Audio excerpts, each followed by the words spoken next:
पाठ्यक्रम रचनेच्या पद्धती हे आपण या व्हिडिओतून समजून घेऊ। अभ्यासक्रम करिक्युलम हा एका विशिष्ट स्तरासाठी असतो, म्हणजे प्राथमिक स्तरासाठी, माध्यमिक स्तरासाठी, उच्च माध्यमिक स्तरासाठी असा अभ्यासक्रम असतो। आणि पाठ्यक्रम म्हणजे काय, तर तो विशिष्ट वर्गासाठी असतो। म्हणजे आपल्याला असं म्हणता येईल की विशिष्ट कालावधीत पूर्ण करण्यासाठी विषयाचा जो आराखडा असतो त्याला पाठ्यक्रम म्हणतात। म्हणजेच आपल्याला या पद्धतीने पाठ्यक्रमाची व्याख्या सांगता येईल। एखाद्या विषयाचा 1 वर्षासाठी नेमून दिलेला अभ्यास म्हणजे पाठ्यक्रम। म्हणजे उदाहरणार्थ इयत्ता 5वी गणित, इयत्ता 7वी मराठी, म्हणजे त्या विशिष्ट वर्गासाठी, त्या विशिष्ट वर्षासाठी तो विशिष्ट विषय म्हणजे पाठ्यक्रम। मग आपण गणिताचा जर विचार केला तर गणिताच्या पाठ्यक्रमामध्ये अंकगणित आहे, भूमिती आहे, बीजगणित आहे, सांख्यिकी आहे। मग हे सगळं तर विद्यार्थ्यांना शिकवायचं आहे। मग हे 1-2 वर्षामध्ये शिकवणं शक्य आहे का? मग एका वर्षामध्ये त्या वयासाठी, त्या वर्गासाठी नेमका कोणता पाठ्यक्रम द्यावा, तर यासाठी 2 पद्धती आहेत। तर त्या पद्धती म्हणजे समकेंद्री पद्धती आणि घटक पद्धती। मग समकेंद्री पद्धती म्हणजे काय, तर समकेंद्र म्हणजे काय की जर एकच केंद्रबिंदू असेल आणि त्याच्या भोवती वेगवेगळ्या त्रिज्येचे जर वर्तुळ असतील तर त्याला आपण समकेंद्री वर्तुळ म्हणतो। म्हणजे एकच केंद्रबिंदू आणि वर्तुळांचा विस्तार वाढत जातो। तर मग तसंच गणिताचा अभ्यास हा वाढत्या वयाबरोबर त्याचा विस्तार होत जातो, तर त्याला समकेंद्री पद्धत असं म्हणतात। आपण सोप्या पद्धतीने समजून घेऊ की पाठ्यक्रमामध्ये जे विविध घटक असतात तर त्याची व्याप्ती ही इयत्तेनुसार वाढत जाते। म्हणजे एखाद्या घटकाची सामान्य माहिती खालच्या इयत्तेमध्ये, त्यानंतर त्याच घटकासंबंधीची विस्तारित माहिती पुढील इयत्तेमध्ये, तर अशी क्रमाक्रमाने माहिती यामध्ये दिली जाते। म्हणजे विषयाचे घटक तेच असतात, शीर्षक तेच असतात, प्रमुख पाठ्यविषय तोच असतो, फक्त त्याची डेप्थ वाढत जाते, त्याची व्याप्ती वाढत जाते। आपण उदाहरणाने समजून घेऊ की समजा आपण त्रिकोण हा घटक विचारामध्ये घेतला। त्रिकोण ही संकल्पना आपण घेतली विचारामध्ये। मग त्रिकोणामध्ये त्रिकोणाचे घटक, त्रिकोणाचा अंतर्भाग, त्रिकोणाचा बाह्य भाग, त्रिकोणाचे बाह्यकोन, त्याचे माप, त्रिकोण रचना, त्रिकोणाचं क्षेत्रफळ, त्रिकोणाची एकरूपता, त्रिकोणाची समरूपता, त्रिकोणावर आधारित प्रमेय, असे कित्येक घटक येतील। मग हे सर्व एका वर्षामध्ये शिकवणं शक्य आहे का, तर नाही। आणि आपण जरी ठरवलं की हे एका वर्षात विद्यार्थ्यांना शिकवायचं, पण मग ते त्यांच्या वयोगटाला, त्यांच्या क्षमतेला ते पेलवेल का, याचाही विचार करावा लागतो। आणि म्हणून मग गणिताचा जो आशय आहे तर त्याचं पृथक्करण केलं जातं। आणि मग पृथक्करण केल्यानंतर या घटकांची सोप्याकडून कठीणाकडे अशी मांडणी केली जाते। आणि मग सोपा घटक हा आधीच्या इयत्तेला आणि मग क्रमाने तो वाढत जातो।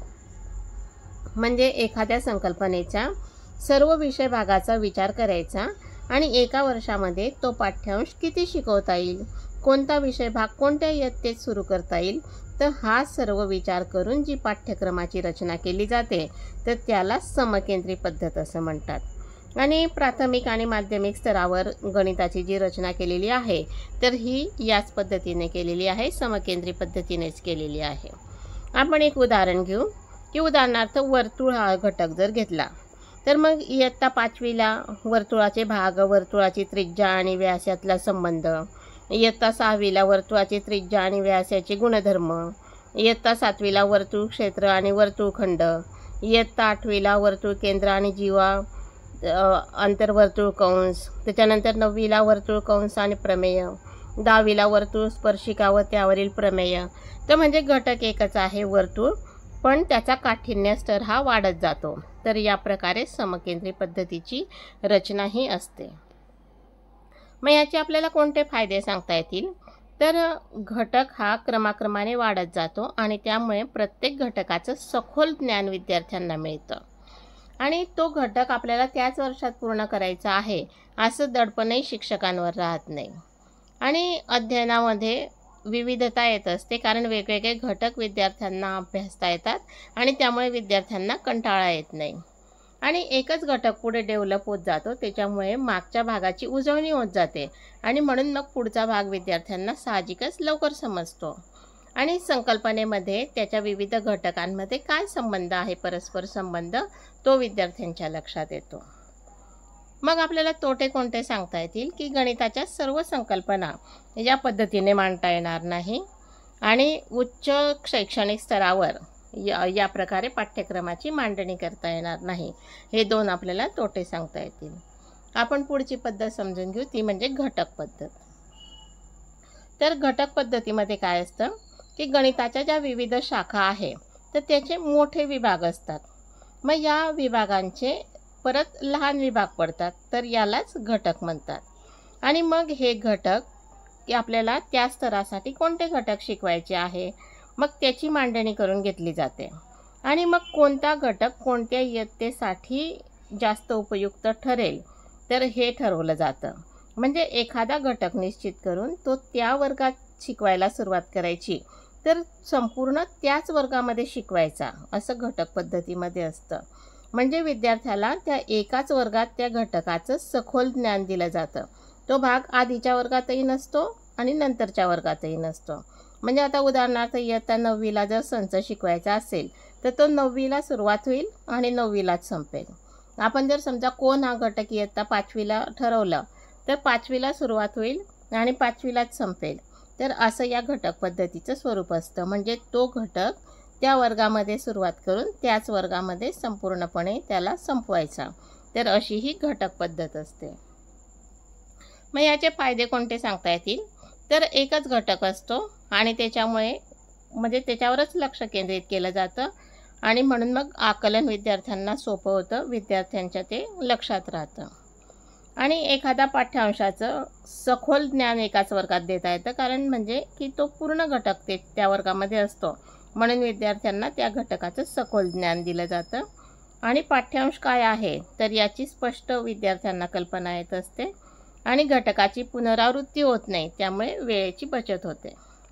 मग तोटे कोणते सांगता येतील, की एकाच इयत्तेमध्ये असल्यामुळे काय होतं, की विद्यार्थी त्या वर्गामध्ये शिकून आणि नंतर पुढे ते विसरून जातात आणि तो घटक संपूर्णपणे त्याच इयत्तेत संपवायचा आहे, त्यामुळे खूप कमी घटक घेता येतात आणि पाठ्यांशामध्ये कोणता परस्पर संबंध आहे हे विद्यार्थ्यांच्या लक्षात येत नाही, समवाय साधता येत नाही आणि मग काय होतं, की पुढेही तो विषय नसतो, तो घटक नसतो, त्यामुळे विद्यार्थी फक्त परीक्षेपुरता अभ्यास करतात. तर असे तोटे आपल्याला या पद्धतीचे सांगता येतील.